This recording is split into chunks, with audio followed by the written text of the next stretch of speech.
Хайырлы кеш, эфирда яңалықтар шығарылышы сіздің білен Рузель Мингалимов. Олға таба бүгінгі теп темалар хақында.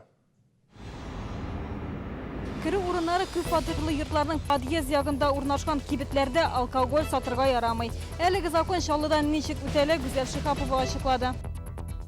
Іше тұрған суларыбыз хлорсыз булашақ. Шылы су каналында яңа технологияны іштәтіп жіберділер. Урында Лейсан Ханова болып қайтты.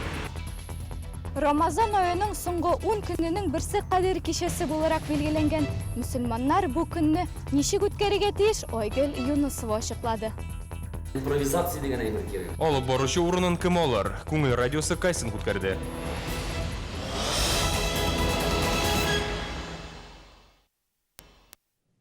Шоллы һәм Татарстан җәмәгатьчелеге зур югалту кичерә. Катыргы кагаз комбинаты җитәкчесе Владимир Бестолков вафат булды. Аңа 58 яшь иде. Комбинат хезмәткәрләре белдерүенчә, ул кыска вакытлы ялда булган. Коллектив Владимир Бестолковны җитәкче итеп Сергей Титов вафатыннан соң 2011 елда сайлады. Комбинатка ул 33 ел гомерен бирде, 1982 елдан бирле эшләде. Шәһәрдәшебез Дәүләт Советы депутаты да иде.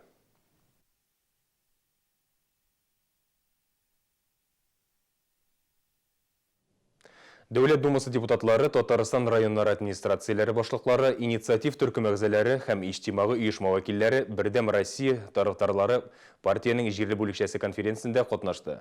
Делегатларның 99%, ягъни 316 кешенең 311-е Рөстәм Миңнеханов өчен тавыш бирде. Аны Татарстан президенты вазифасына кандидат итеп тәкъдим иттеләр. Рөстәм Миңнеханов үз программасында Татарстанның талантлы һәм уңышка ирешүчән кешеләр омтыла торган яшәү өчен уңайлы төбәк булуына басым ясады. Республикада демография хәле яхшырды. Соңгы 2 елда Татарстанда 112 мең сабый дөньяга килде. Бу советлар чорыннан соңгы иң яхшы күрсәткеч. Татарстан сегодня представляет собой территорию возможностей. Мы вместе строим наше будущее. Вместе мы можем, вместе мы сила. Без болдырабыз, без бергә. Бердәм Россия партиясының кандидат билгеләү өчен делегатлар, җирле политсовет әгъзалары, контроль ревизия комиссиясы һәм партияның 45 җирле бүлекчәләреннән вәкилләр тавыш бирде. Делегатлар шулай ук Татарстан Республикасы президентын сайлауларда партияның сайлау алды программасында раслады. Аларның тормышлары яхшырга тиеш, безнең экономика үсәргә тиеш. Менә ике әйбер. Беренче аның беренчесе икенчесез була алмый. Шуңа күрә безгә экономика белән нык шөгыльләнергә кирәк. Шул базада халыкның тормышын яхшырту программаларын барысында хәл итәргә кирәк. Татарстан президентын сайлаулар 13 сентябрьдә булачак. Бу бөтен республика өчен мөһим вакыйга. Соңгы тапкыр республика җитәкчесен турдан-тур сайлаулар 14 ел элек булган иде. Без конституциядә ул мәддәне үзгәртмәдек. Без аны туктатып кына тордык. Президентны сайлау мәддәсен.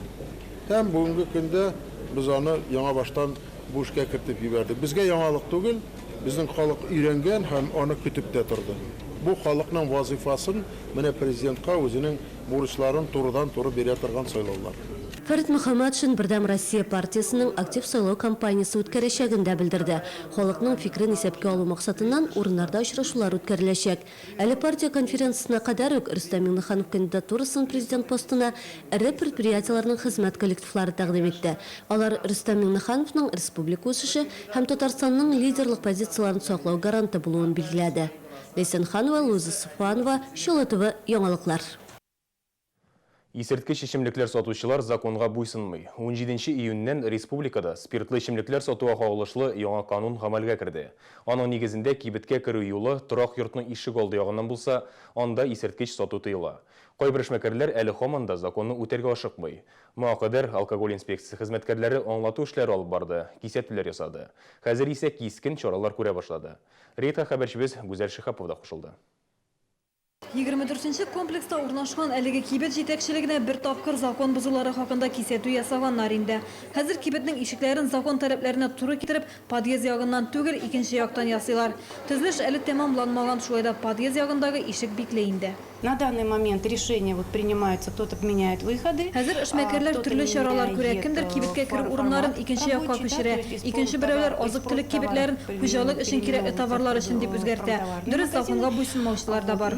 Шәһәрдә яңа законга каршы килүче 50 кибет булган, алкогольсез сәүдә итү керемле түгел дип, дистәдән артык эшмәкәр кибетен япкан. Кайберәүләр хаталарын төзәткән. Хәзер закон бозучы 19 кибет калган. Шуларның берсе 17:01 йортында урнашкан. Биредә исерткеч эчемлекләрне кеше күзеннән яшереп кенә саталар. Мы вынуждены сегодня изъять ваше пиво на остатках, несмотря на то, что оно у вас где-то завуалировано. Вы продолжаете нарушать закон. Сатучы гаебен шундук таныды, эшмәкәр эш урынында юк иде. Хәзер 4000 сум штрафны сатучыга түләргә туры киләчәк. Өстәвенә инспектор барлык алкоголь продукциясын сатудан алачак. Закон бозган шәхси эшмәкәрләр өчен штрафлар күләме 5000 сумнан 10000 сумга кадәр, юридик затлар өчен ул 50 меңнән алып 100 мең сумга кадәр.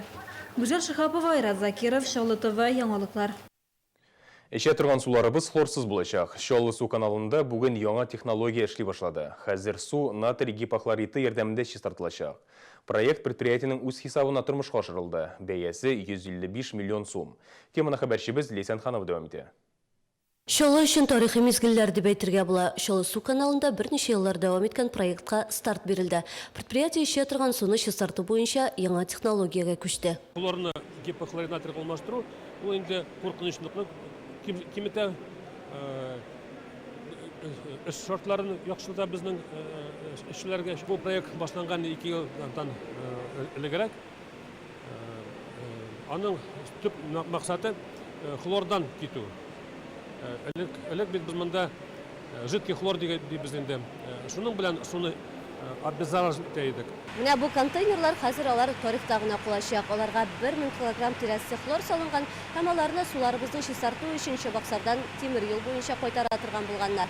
Хәзер сыйык хлор урынын натрий гипохлоридты ала. Аны электрохимиясе реакциясе ярдәмендә гадәти аш тузыннан алалар. Җиһазларны киләү эшләре барышында ук без яхшы нәтиҗәләргә ирештек. 1 килограмм хлорга 3 килограмм аш тузы туры килә һәм 3 киловатт тирәсе электр энергиясе кирәк. Мондый җиһазларның да тиңдәше юк.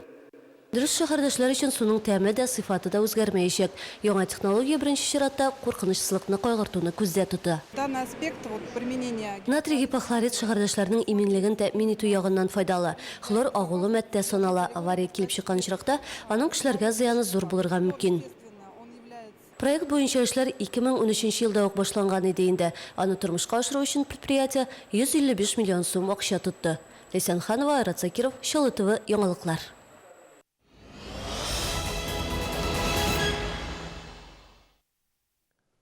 Вахитов буҗрасында хәлакәт. КАМАЗ машинасын йөртүче үзен начар хис итеп, юл кырыендагы койманы вата, аннары юл читенә чыгып китә. Хәлакәтнең сәбәбе шоферның йөрәге туктый. Вакыйга урынына килгән медицина хезмәткәрләре аңа ярдәм итәргә өлгермәде. Бу хәлнең иртән булу сәбәпле машина йөртүчеләр һәм җәяүлеләргә зыян килмәде. Автозавод проспектында исә 13 яшьлек үсмергә зыян күрде. Ул 48:01 йорты каршында автомобиль йөртүчесе җәяүле балага юл бирмәй. Нәтиҗәдә малайны ашыгыч ярдәм хастаханәсенә озаттылар. Аның баш миенә зыян килгән. Спускался сверху, вот так же 2 машины стояли, он оттуда шел, в конце побежал, я вот здесь уже, и в конце уже, получается, в конце пешеходки я его задел зеркало. А сразу остановился. Вы его не видели, да, что он бежит, идет? 2 машины стояли, я поэтому не видел, думал, с правой стороны объеду. Ребенок один был, да? Он шел сначала и в конце побежал, и это, как раз на зеркало попал. Ялган таныклык белән машина йөртүчене тоткарладылар. ЮХИДИ хезмәткәрләре тула бер постында 15-нче модельле ВАЗ автомобилен туктатты. Тикшерү нәтиҗәсендә 42 яшьлек ир-атның документлары чын булмавы ачыкланды. Машина йөртүче Чаллыга Түбән Камадан килгән. Хәзер аның документлары экспертизага җибәрелде. Ир-атны комсомол полиция бүлегенә озаттылар. Тәүлек içinde Чаллыда берничә юл хәлакәте теркәлде, ялган таныклык белән йөрүчендә тоткарладылар. Моннан тыш Чаллы проспектында пединститут тукталышы янында юл иминлеге хезмәткәрләренә ришвәт тәкъдим итәләр. Хокук сакчылары автомобиль йөртүчене туктата һәм аның спиртлы эчемлекләр куллану-кулланмавын ачыклау максатыннан тикшерү узарга тәкъдим итә. Ир-ат теләми, ришвәт биреп котылырга омтыла. Это предупреждение мужчина проигнорировал, положил деньги. Ир-атка ришвәтчелекнең законсыз булуын әйттек. Кисәтүгә карамастан ул 3,5 сум акча сузды. Нәтиҗәдә без автомобиль йөртүчене кулга алдык. Полиция бүлегенең тикшерү төркемен чакырттык. Әлеге факт буенча җинаять эше кузгатылачак. Хәзергә реклама бүленәбез, ул берничә минуттан соң очрашырбыз. Біздің телеканалға қолыңыз. Рамазан айының соңғы 10 күнінің бірсі қадір кешесі боларақ белгіленген мұсылмандар бұл күнні нешік өткеріге тиіш Ойгүл Юнусова ашықлады. Импровизация деген әйбір керек. Алып барушы орынын кім олар? Көңіл радиосы кастинг өткерді.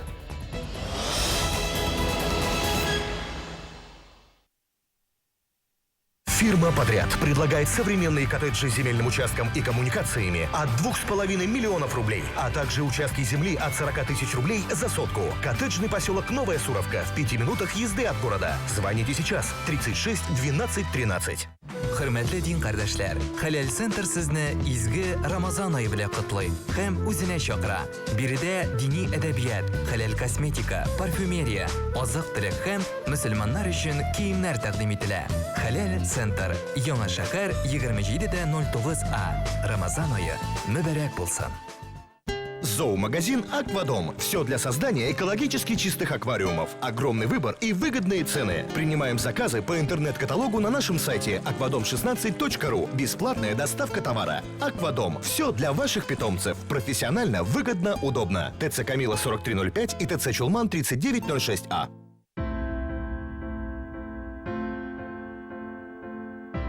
Когда я вырасту, я буду строить огромные машины, как папа, потому что дедушка говорит, что только вместе мы сила, мы и наша земля.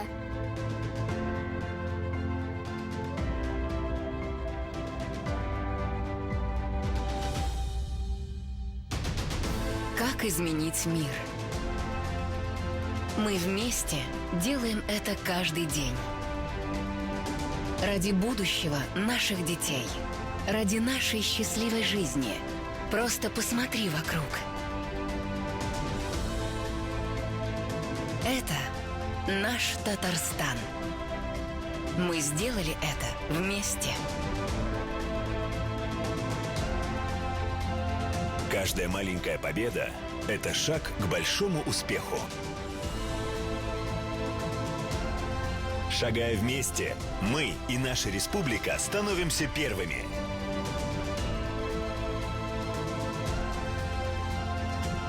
Первыми во всем. Мы можем. Мы вместе.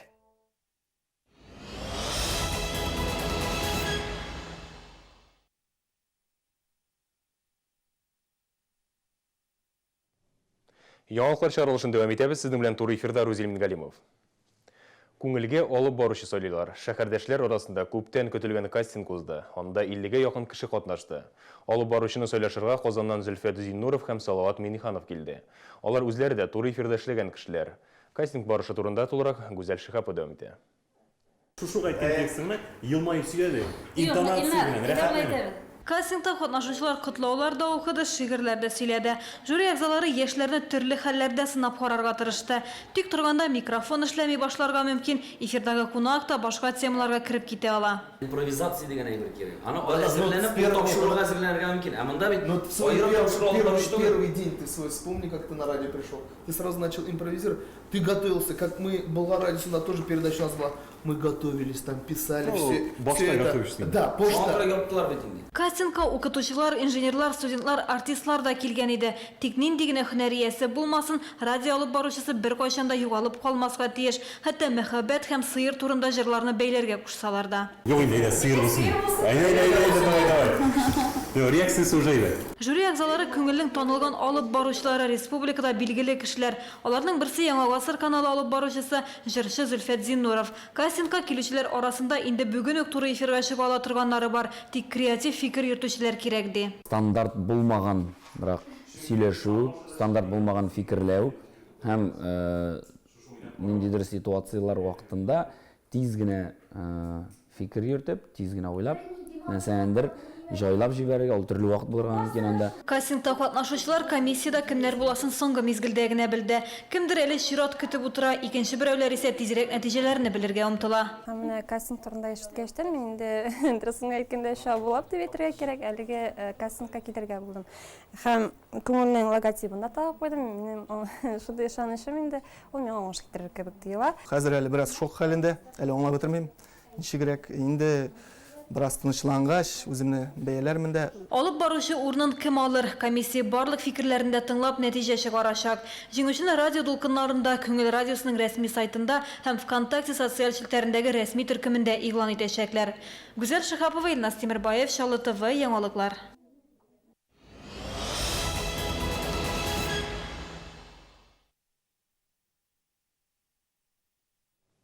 Рамазан айы рубрикасы кысаларында ислам дөньясы яңалыклары белән таныштыруны дәвам итәбез. Рубриканың мәгълүмати партнеры дизайнер Римма Лямовадан үз киемнәре һәм подряд төзелеш оешмасы. Изге Рамазан айында соңгы 10 көннең берсе Кадер кичәсе буларак билгеләнгән. Ислам календаре буенча ул елның иң саваплы көне. Дин әһелләре аны изге гамәлләр кылып үткәрергә киңәш итә. Теләкләр теләргә һәр кем өчен бәхет һәм иминлек сорарга кирәк диялар. Кадер кичәсе турында тулырак хәбәрчебез Айгөл Юнусова сюжетында. Кадир кичәсе көнне Коръән индерелә башлый. Бу хакта Әл-Кадир сүрәсендә бәян ителә. Дин әһелләре сүзләренә караганда, Кадир кичәсе аяз тыныч була, хәтта җилдә исми. Шулай да аның төгәл көне билгеләнмәгән. Менә шушы Кадир кичәсен көне билгеләнмәгән. Пәйгамбәребезнең хадисенә карасак, ул әйткән соңгы 10 көнлегеннән эзләгез изге Рамазан айларының дигән һәм дә так саннардан 2гә бүленеп торган саннардан дигән. Бу инде 21-дә дә булырга мөмкин, 23-дә дә булырга мөмкин, 25-дә дә, 27-дә дә, 29-дә дә булырга мөмкин. Рамазан аеның соңгы 10 көнендә күп кенә мөселманнар мәчеттә куна. Монда гыйбадәт кылалар, дугалар укыйлар. Кадир кичәсе 1000 айдан да кыйммәтле санала. Бу көнне теләкләр чынга аша. Шул таксаннарның шул вакытларны үткәреп җибәрмәскә тырышабыз инде. Хатыным беләбез икендә ясин укыбыз, тәбәрәк укыбыз, бер көн калдырган юк. Дугалар укыбыз инде, Аллаһ Тәгаләдән гынахларны авызына гафу итен сорыйбыз. Коръән укып, тәсбих әйтеп, намазлар укып, ураза тотып, шулай узарып җибәрәбез Аллаһ Тәгаләсен. Кадир кичәсе уңаеннан Рамазан аеның 27-нче көнендә, ягъни 13 июльдә Шоуның барлык мәчетләрендә ифтар ашлары оештырылачак. Биредә мөселманнар тәравих намазыннан соң тәүбә намазын укыячак. Айгөл Юнусова, Закиров, Чаллы ТВ, яңалыклар. Һәм ураза тотучылар игътибарына. Бүген Рамазан айының 23-нче көне. Иртәгә сәхәр ашу төнге 1дә тәмам булырга тиеш. Авыз ачу исә 20 сәгать 10 минутта. Әмне якшәмбе 12 июль көнне сәхәр ашу төнге 1 тулып 1 минутта тәмам булачак. Авыз ачу 20 сәгать 9 минутта. Тоткан уразаларыбызның савабына ирешергә язсын. Рубриканың мәгълүмати партнеры дизайнер Римма Лямовадан үз киемнәре һәм подряд төзелеш оешмасы.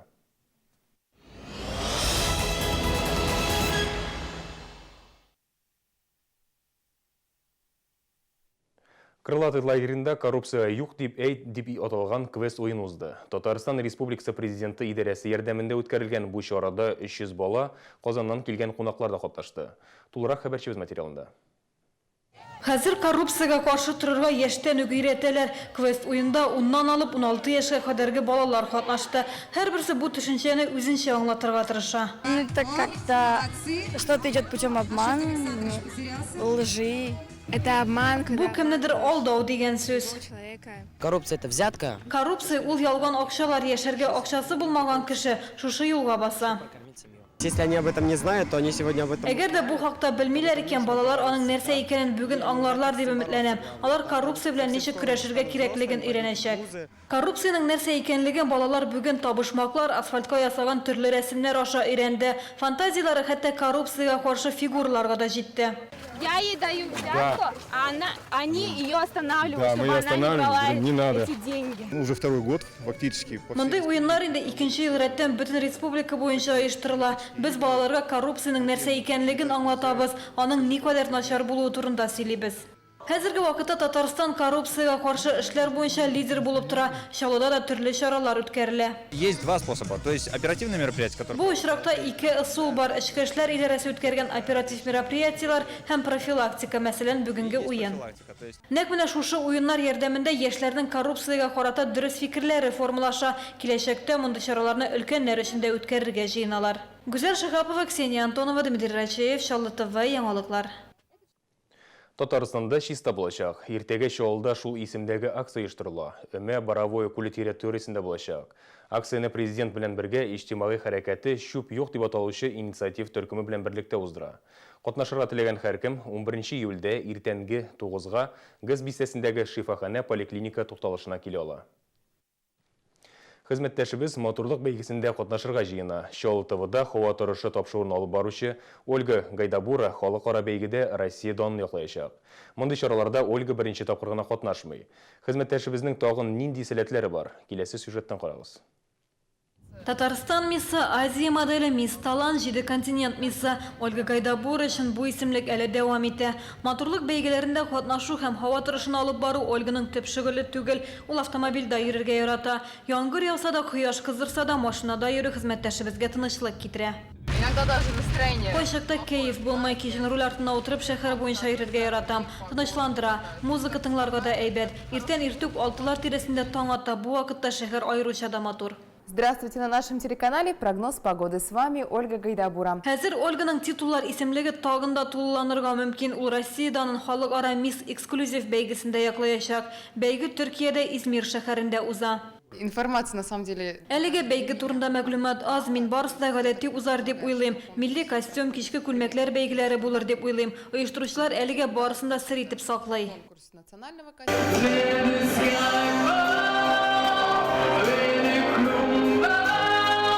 Ольга нинди сәләт күрсәтәсен уйлап торасы юк, ул күп еллар вокал белән шөгыльләнә, музыка мәктәбендә белем бирә. Киләчәктә ул Евровидение бәйгесендә катнашу турында хыяллана. Есть такой момент, как бы хотелось. Бу минем балачак хыялым чынга ашырмы, юкмы? Әгәр мөмкинлегем булса, мин катнашыр идем. Балачак хыялын чынга ашырыр өчен әле вакыт бар. Әмма Измирда узачак бәйгегә инде бүген үк яхшылап әзерләнергә кирәк. Мисс эксклюзив бәйгесе 2 атнадан соң старт ала. Гүзәл Шихапова, Константин Величко, Шалла ТВ, яңалыклар. Безнең яңалыкларны tvchilnu.ru рәсми төркемендә карагыз. Шулай ук көн дәвамында 10-да, 12-дә, 14 һәм 16 сәгатьләрдә Шал ТВ ТВ-центр каналында көн яңалыклары эфирга чыга. Республика, ил, дөнья хәбәрләре белән күңел радиосы таныштыра һәм яхшы кәйф бүләк итә. Әмин Рузил Мингалим синәм соболашам, киләсе очрашуларга кадәр.